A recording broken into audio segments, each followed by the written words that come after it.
ভারতের সুপার 8 যাত্রা কি বিপদে? সংক্ষিপ্ত উত্তর সরাসরি নয়। ভারত ইতিমধ্যেই এক ম্যাচ হেরেছে, কিন্তু এই ক্রিকেটের মঞ্চে এক ম্যাচের হার মানেই শেষ নয়। এখন পুরো সমীকরণ নির্ভর করছে তিনটি জিনিসের উপর: point table, net run rate আর বাকি ম্যাচগুলোর ফলাফল।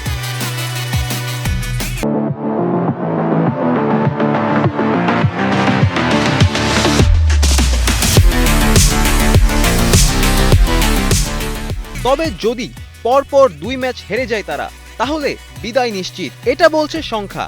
কিন্তু ক্রিকেটের মঞ্চে সংখ্যা সবসময় শেষ কথা নয়। একটি বড় স্কোর, এক চমকপ্রদ উইকেট সবকিছু বদলে দিতে পারে এক মুহূর্তে। আতঙ্ক নয়, চোখ রাখতে হবে পয়েন্ট টেবিল এবং নেট রান রেটের দিকে। শেষ বল না হওয়া পর্যন্ত কিছুই নিশ্চিত নয়। ফারদিন রেজা, কালের কণ্ঠ।